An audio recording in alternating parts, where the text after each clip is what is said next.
ที่ถูกกิเลสรุมล้อมเมื่อต้องการหาทางเกษมมีอยู่ไม่แสวงหาทางนั้นก็ไม่ใช่ความผิดของการที่จะไม่แสวงหาทางเกษมถ้าจะเปรียบด้วยข้ออุปมาก็เหมือนคนที่ถูกข้าศึกล้อมไว้เมื่อทางที่จะหนีไปได้มีอยู่แต่เขาก็ไม่ยอมหนีก็ไม่ใช่ความผิดของทางที่จะหนีไปฉะนั้นคนผู้มีทุกข์ถูกความป่วยไข้คือกิเลสเบียดเบียนไม่แสวงหาอาจารย์ผู้ชี้แนะทางพ้นทุกข์ก็ไม่ใช่ความผิดของอาจารย์นั้นเปรียบเหมือนคนป่วยเมื่อหมอมีอยู่แต่ไม่ให้หมอรักษาความป่วยไข้นั้นก็ไม่ใช่ความผิดของหมอนั้นดังนั้นถ้าเราจะเป็นผู้ไม่ห่วงใยหมดความต้องการละทิ้งร่างกายที่เน่าเปื่อยที่ตั้งสมซากศพนานาชนิดนี้ไปเสียก็เปรียบเหมือนคนปลดเปลื้องซากศพที่น่าเกลียดซึ่งพันอยู่ที่คอออกแล้วไปอยู่เป็นสุขเสรีตามลำพังตัวเองดังนั้นคนชายหญิงถ่ายอุจจาระลงในส้วมแล้วทิ้งส้วมไปไม่ห่วงใยไม่ต้องการฉันใดเราพึงละทิ้งร่างกายที่เต็มไปด้วยซากศพนานาชนิดนี้ไปเสียเถิดดุจดังคนที่ถ่ายอุจจาระลงในส้วมแล้วก็ทิ้งส้วมไปฉันนั้นเจ้าของเรือทิ้งเรือที่คร่ำคร่าชำรุดเก่าแก่มีน้ำไหลเข้าไปอย่างไม่มีความห่วงใยก็ไม่ต้องการฉันใดเราจะละทิ้งร่างกายที่มีช่อง9 แห่งก็มีตา2จมูก2หู2ครับปาก1มีของไหลออกไม่สะอาดเป็นนิดนี้ไปเสียก็ดูเจ้าของเรือที่ทิ้งเรือคร่ำคร่าไปฉันนั้นดังนั้นเราจะทิ้งร่างกายนี้ซึ่งเป็น1 มหาโจรก็เพราะกลัวจะชิงปล้นกุศลธรรมเปรียบเหมือนคนนำสิ่งของมีค่าไปกับพวกโจรละทิ้งโจรไปเสียเพราะเห็นภัยคือโจรจะชิงเอาสิ่งของไปเมื่อคิดอย่างนี้แล้วท่านผู้ฟังครับพระมหาบุรุษก็ได้เข้าเฝ้าพระราชาได้รับพระบรมราชานุญาตให้ตีกลองเป่าประกาศไปในเมืองให้ได้ทรัพย์นับจำนวนได้หลายโกฏแก่คนไม่มีที่พึ่งก็คนเข็นใจแล้วสละวัตถุกามกิเลสกามเข้าไปยังป่าหิมพานต์ขณะนั้นพิภพของท้าวสักกะแสดงอาการเร่าร้อนท้าวสักกะทรงเล็งแลดูก็ทราบเหตุแล้วก็ตรัสเรียกวิสุกรรมเทพบุตรมาสั่งว่าไปเถิดพ่อจงไปเนรมิตสถานที่อยู่ให้สุเมธบัณฑิตผู้เข้าไปยังป่าหิมพานต์วิสุกรรมเทพบุตรรับเทวบัญชาแล้วมาเนรมิตบรรณศาลาที่จงกรมไว้ข้างภูเขาธรรมิกบรรพตก็จัดวางบรรพชิตบริขารไว้พร้อมเสร็จเรียบร้อยแล้วก็เขียนหนังสือบอกไว้แล้วก็กลับไปยังเทวโลกตามเดิมพระโพธิสัตว์ขั้นไปตามแนวซอกเขาบรรลุถึงที่นั้นแล้วก็ได้เห็นสรรพสิ่งเหล่านั้นอ่านหนังสือดูรู้ว่าท้าวสักกะประทานให้ก็ถือเอาเครื่องบรรพชิตบริขารทั้งหมดบวชเป็นดาบสครั้นบวชแล้วก็ได้ภาคเพียรพยายามไม่ช้านานนักก็ได้อภิญญา5สมาบัติ8สุเมธาดาบสนั้นบรรลุอภิญญาและสมาบัติแล้วครับท่านผู้ฟังก็พักผ่อนอยู่ด้วยสุขอันเกิดแต่ผลสมาบัติพระศาสดาพระนามว่าทีปังกรได้เสด็จอุบัติขึ้นในโลกในเวลาที่พระองค์ทรงปฏิสนธิเกิดประสูติตรัสรู้และแสดงธรรมจักร10,000 โลกธาตุได้หวาดไหว บุพนิมิต32ประการก็ได้ปรากฏแล้วสุเมธดาบทกำลังเพลิดเพลินด้วยสุขอันเกิดแต่ฌานอยู่จึงไม่ได้ยินเสียงนั้นทั้งไม่ได้เห็นบุพนิมิตเหล่านั้นด้วยสมเด็จพระทศพลทีบังกรสัมมาสัมพุทธเจ้าทรงแวดล้อมด้วยพระอรหันต์400,000 องค์เสด็จไปยังบ้านนิคมและราชธานีเพื่อประโยชน์แก่การทรงอนุเคราะห์สัตว์โลกได้เสด็จถึงอมรวดีนครครับโดยลำดับประทับอยู่ที่สุทัศนมหาวิหารฝ่ายพวกอุบาสกอุบาสิกาชาวเมืองอมรวดีได้ยินข่าวว่าสมเด็จพระทีปังกรสัมมาสัมพุทธเจ้าเสด็จถึงเมืองของเขาแล้วต่างก็พากันถือธูปเทียนดอกไม้ของหอมไปยังพระวิหารบูชาถวายบังคมพระศาสดาแล้วได้สดับธรรมกถาอันไพเราะยิ่งนักมีใจเลื่อมใสทูลนิมนต์พระศาสดาพร้อมทั้งพระสงฆ์เพื่อเสวยในวันรุ่งขึ้นแล้วก็ชวนกันลุกขึ้นจากที่นั่งกลับเข้าไปยังในเมืองก็ตระเตรียมอสัตถิสมหาทานในวันรุ่งขึ้นสร้างมณฑปประดับประดาอย่างวิจิตรสวยงามห้อยด้วยพวงดอกไม้ของหอมแล้วก็พวงแก้วปูราชพุทธอาฏอันมีค่ายิ่งอบด้วยของหอม4 ชนิดตกแต่งมัคคาที่เสด็จพระราชดำเนินมาครับที่พระสัมมาสัมพุทธเจ้าที่บังกรจะเสด็จมาก็ยกธงชัยแล้วก็ธงแผ่นผ้าเป็นต้นทั้งสองข้างเกลี่ยทรายเกล็ดแก้วมุกดาโปรยข้าวตอกดอกไม้5 ชนิดครั้งนั้นสุเมธดาบทประสงค์จะไปยังป่าหิมพานต์ด้านทิศเหนือจึงเข้าจตุตถฌานมีอภิญญาเป็นบาทออกจากฌานแล้วก็หอบไปเบื้องบนพวกมนุษย์เหล่านั้นดุจพญาหงส์ทองเร่ร่อนบินอยู่ณพื้นนภาอากาศเมื่อเห็นคนทั้งหลายกำลังร่าเริงยินดีพากันแผ่วถาง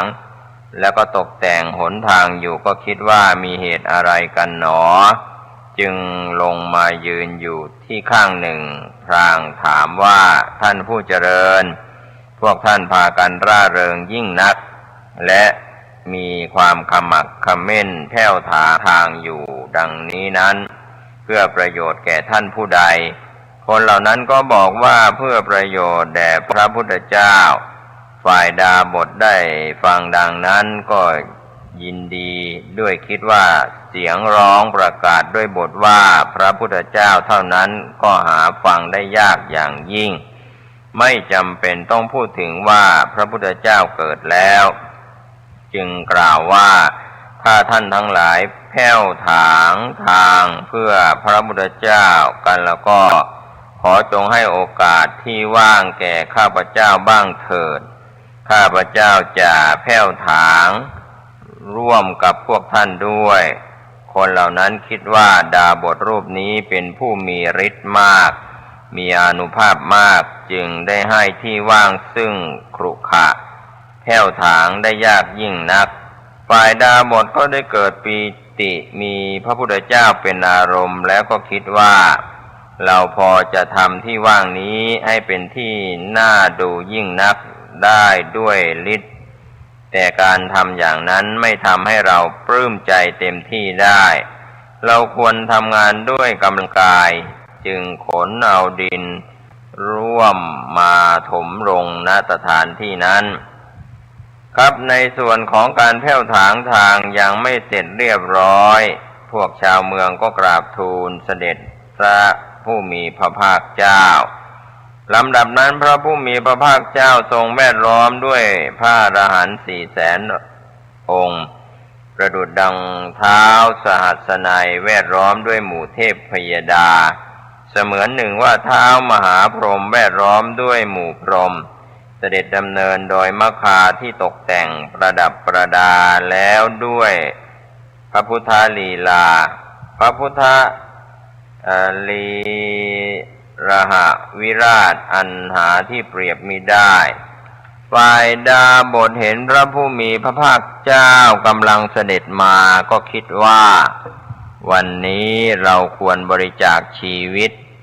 จึงสยายผมปูราดหนังสัตว์เป็นต้นบนเปลือกตมนอนทอดตนเป็นสะพานเพื่อให้พระผู้มีพระภาคเจ้าในขณะนั้นเสด็จใกล้เข้ามาถึงโดยตามลำดับดาบทก็ยิ่งเลื่อมใสนักก็ได้ตั้งความปรารถนาเป็นพระพุทธเจ้าทั้งนี้เพราะเป็นผู้ประกอบด้วยธรรม8ประการก็อธิษฐานว่าถ้าเราปรารถนาก็จะพึงเผากิเลสทั้งหลายของเราได้สำเร็จในวันนี้แต่จะมีประโยชน์อะไรแก่เราที่จะรู้แจ้งพระธรรมในพระศาสนานี้โดยที่คนอื่นไม่รู้จักเราจะบรรลุพระสัพพัญญุตญาณเป็นพระพุทธเจ้าในโลกพร้อมเทวโลกจะมีประโยชน์อะไรแก่เราที่เห็นกำลังความสามารถของตนแล้วจะข้ามพ้นสังสารวัฏแต่เพียงผู้เดียวเราจะบรรลุพระสัพพัญญุตญาณยังโลกพร้อมทั้งเทวโลกให้ข้ามพ้นด้วยการอธิการคือกุศลอันยิ่งใหญ่นี้ที่เราได้กระทำแล้วในพระพุทธเจ้าผู้ทรงเป็นอุดมบุรุษเราได้บรรลุพระสัพพัญญุตญาณแล้วเรายังประชุมชนเป็นอันมากให้ข้ามพ้นเราจะตัดกระแสสงสารทำลายภพทั้งสามก็คือกามโรครูปโรคอรูปโรคแล้วขึ้นสู่ธรรมนาวายังโลกพร้อมทั้งเทวโลกให้ข้ามพ้นไปเมื่อดาบทตั้งความปรารถนาเป็นพระพุทธเจ้าอย่างนั้นฝ่ายสมเด็จพระทีปังกรพระผู้มีพระภาคเจ้าเสด็จมาถึงณที่นั้นแล้วก็ประทับยืนอยู่เบื้องเหนือศีรษะทรงทราบว่าสุเมธาดาบทนั้นนอนเพื่อต้องการจะเป็นพระพุทธเจ้าจึงทรงส่องพระอนาคตังสยานไปตรวจดูก็ทรงเห็นว่าจะสำเร็จสมความปรารถนาเพื่อจะทรงพยากรณ์แก่สุเมธาดาบทก็ได้ตรัสพระคาถานี้ประทับยืนอยู่ในที่นั้นเองว่าภิกษุทั้งหลายพวกเธอจงดูชดินดาบทผู้มีตบะรุ่งเรืองนี้ในกัปอันหาประมาณมิได้ต่อจากภัตตกัปนี้ไปเขาจะเป็นพระพุทธเจ้าในโลกพระตถาคตจะเสด็จออกจากพระนครกบิลพัสอันน่ารื่นรมทรงเริ่มตั้งความเพียรบำเพ็ญทุกขกิริยาพระตถาคตจะประทับนั่งณพวงไม้อัชฌปารานิโคตก็คือต้นไทรทรงรับข้าวปายาตณที่นั้นแล้วเสด็จไปยังแม่น้ำเนรัญชาราพระชินเจ้าพระองค์นั้นจะเสวยข้าวปายาตณริมฝั่งแม่น้ำเนรัญชาราแล้วเสด็จเข้าไปยังพวงไม้โพพฤกษ์ตามมัคคาอันประเสริฐที่ตกแต่งไว้ต่อแต่นั้นพระองค์ผู้ทรงพระเกียรติคุณยิ่งใหญ่ยอดเยี่ยมก็จะทำประทักษิณโพธิมณฑลแล้วก็ตรัสรู้ณพวงไม้อัสัทธพฤกษ์พระมารดาผู้ให้กำเนิดของชดินดาบทนี้จะมีพระนามว่ามายาพระบิดามีพระนามว่าสุโธธนะชดินดาบทนี้จะมีนามว่าโคดมพระเถระนามว่าโกริตะและอุปติสสะก็จะเป็นอัคสาวกพระเถระพระนามว่าอานนท์จะเป็นพระอุปถากปฏิบัติบำรุงพระชินเจ้านั้นพระเถรีนามว่าเขมาและอุบลวรรณาจะเป็นพระอัคสาวิกาต้นไม้ที่ตรัสรู้ของพระผู้มีพระภาคเจ้านั้นชาวโลกเรียกว่าอัสสัทธจิตต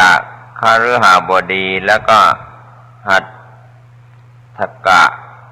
กตะคหบดีชาวเมืองอารวีจะเป็นอัครอุปถากนันทมารดาและนางขุดชุตราจะเป็นอัครอุปถายิกาฝ่ายสุเมธาดาบทได้สดับพระดำรัสของพระผู้มีพระภาคเจ้าแล้วก็ให้โสมนัสเป็นยิ่งนักด้วยคิดว่าได้ยินว่าความปรารถนาของเราจะสำเร็จ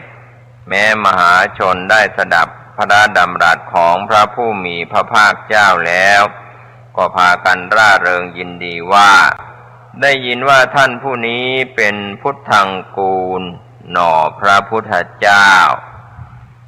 ต่างก็ตั้งความปรารถนาว่าถ้าเราทั้งหลายยังไม่เข้าใจศาสนาของพระโลกนาถพระองค์นี้ในอนาคตการก็ขอให้เราทั้งหลายพึงเป็นผู้สามารถรู้แจ้งอรหัตมรรคอันเป็นผลเลิศเป็นเวลาที่สุเมธาดาบทนี้เป็นพระพุทธเจ้าเถิดฝ่ายพระทศพลทีปังกรทรงสรรเสริญพระโพธิสัตว์บูชาด้วยดอกไม้8 กำทำประทักษิณแล้วเสด็จหลีกไป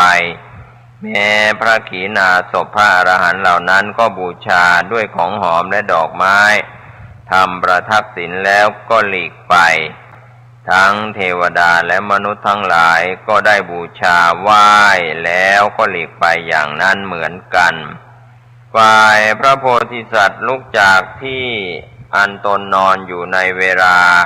ที่เทวดาและมนุษย์ทั้งหมดกลับไปแล้วก็คิดว่าเราจะค้นหาพุทธการกกธรรมที่ทำให้เป็นพระพุทธเจ้าจึงนั่งเหนือกองดอกไม้ตรวจดูโลกธาตุด้านทางทิศตะวันออกครั้นเมื่อพระโพธิสัตว์นั่งแล้วอย่างนั้นเทวดาในหมื่นจักรวาลทั้งหมดก็ได้มาประชุมพร้อมกันเพื่อจะได้สาธุการสรรเสริญพระโพธิสัตว์ก็ได้กล่าวว่าท่านจะเป็นพระพุทธเจ้าแน่ท่านจงบำเพ็ญเพียรให้มั่นคงอย่าถอยกลับจงก้าวไปข้างหน้าเถิดแม้เราทั้งหลายก็รู้ได้แจ้งชัดว่าท่านจะเป็นพระพุทธเจ้าแน่พระโพธิสัตว์ครั้นตกลงใจในการจะเป็นพระพุทธเจ้าอย่างนั้นแล้วจึงตรองหาพุทธการกธรรมก็ได้เห็นฐานบารมีเป็นข้อที่หนึ่งซึ่งพระโพธิสัตว์ทุกพระองค์ได้สั่งสมอบรมกันมาท่านเห็นแล้วก็จะสั่งสอนตนก็กล่าวว่าท่านจงยึดเอาฐานบารมีข้อที่หนึ่งนี้บำเพ็ญให้มั่นคงก่อนถ้าท่านปรารถนาจะบรรลุพระโพธิญาณแล้วไซร้ท่านจงบำเพ็ญทานบารมีเถิดอันว่าหม้อที่เต็มด้วยน้ำซึ่งผู้ใดผู้หนึ่งจับวางคว่ำไว้ลงน้ำย่อมไหลออกหมดไม่ขังอยู่ในหม้อนั้นฉันใดท่านเห็นคนขอทั้งชั้นต่ำชั้นกลางและชั้นสูงแล้วจงให้ทานอย่าได้เหลือดุจหม้อน้ำที่เขาวางคว่ำฉันนั้นเมื่อพระโพธิสัตว์ครั้นเห็นทานบารมีข้อแรกอย่างนี้แล้วก็คิดต่อไปอีกว่าพุทธการกธรรมจะต้องไม่มีเพียงเท่านี้เป็นแน่ตรองหาอยู่ก็ได้เห็นศีลบารมีเป็นข้อที่สองครั้นแลเห็นแล้วก็จะสอนตนเองจึงกล่าวว่าท่านจงยึดเอาศีลบารมีข้อที่สองนี้บำเพ็ญให้มั่นก่อนถ้าท่านปรารถนาจะบรรลุพระโพธิญาณแล้วไซร้ท่านจงบำเพ็ญศีลบารมีเถิดอันว่าจามรีย่อมรักษาขนหางอันติดข้องอยู่ในที่ไหนก็ย่อมตายในที่นั้นไม่ยอมให้ขนหางเสียไปฉันใดท่านจงบำเพ็ญศีลในภูมิสี่ รักษาให้บริบูรณ์ในการทุกเมื่อดุจจามรีรักษาขนหางฉันนั้นครับดังนั้นก็ถือว่าพระมหาบุรุษครั้นเห็นศีลบารมีข้อที่สองอย่างนี้แล้วเมื่อตรองหาต่อไปอีกก็เห็นเนกขัมมะบารมีเป็นข้อที่สามที่พระโพธิสัตว์ทั้งหลายแต่ปางก่อนก็ได้สั่งสมอบรมมาครั้นเห็นแล้วก็จะสอนตัวเองแล้วก็กล่าวว่าท่านจงยึดเอาเนกขัมมะบารมีข้อที่สามนี้บำเพ็ญให้ได้ก่อนถ้าท่านปรารถนาจะบรรลุพระโพธิญาณแล้วไซร้ท่านจงบำเพ็ญเนกขัมมะบารมีเถิดอันว่าคนถูกขังอยู่ในเรือนจำได้รับทุกข์มานานย่อมไม่เกิดความยินดีในเรือนจำมีแต่จะหาช่องทางที่จะพ้นออกไปฉันใดท่านจงเห็นภพทั้งปวงดุจเรือนจำก็จงมุ่งหน้าต่อเนกขัมมะเพื่อหลุดพ้นไปจากภพฉันนั้นเถิดครับก็เป็นส่วนที่ท่านผู้ฟังได้ศึกษาพุทธวงศ์ในสมัยอดีตของพระโพธิสัตว์ที่เป็นสุเมธาดาบทครับท่านผู้ฟังก็คงเป็นการนำเล่าพุทธวงศ์การสร้างบารมีของพระโพธิครับหลังจากได้รับพุทธพยากรณ์จากพระทีปังกรสัมมาสัมพุทธเจ้าในขณะที่เป็นพระโพธิสัตว์เป็นสุเมธดาบทหรือว่าเป็นฤาษีในการได้รับพุทธพยากรณ์จากองค์สมเด็จพระสัมมาสัมพุทธเจ้าในสมัยอดีตก็คือพระทีปังกรสัมมาสัมพุทธเจ้าได้พยากรณ์ว่าสุเมธดาบทหรือว่าสุเมธฤาษีจะได้เป็นพระสัมมาสัมพุทธเจ้าในการภายภาคหน้าครับก็เป็นไปดังพุทธพยากรณ์ของพระทีปังกรสัมมาสัมพุทธเจ้าซึ่งเรื่องของพระโพธิสัตว์นั้นก็พี่น้องชาวพุทธก็ได้เคยศึกษาทำความเข้าใจกันก็เป็นส่วนหนึ่งซึ่งจะได้เพิ่มพูนปัญญาบารมีเพราะว่าพระโพธิสัตว์นั้นจะต้องสร้างเนกขัมมะบารมีถือว่าเป็นข้อที่สามการออกบวชจะเป็นพระภิกษุสามเณรหรือเป็นฤาษีเป็นดาบทก็ตามก็เป็นส่วนหนึ่งซึ่งเป็นการบำเพ็ญเนกขัมมะออกจากกามเมื่อตรองคิดพิจารณาก็จะได้ปัญญาบารมีครับเป็นข้อที่สี่พระโพธิสัตว์ทุกพระ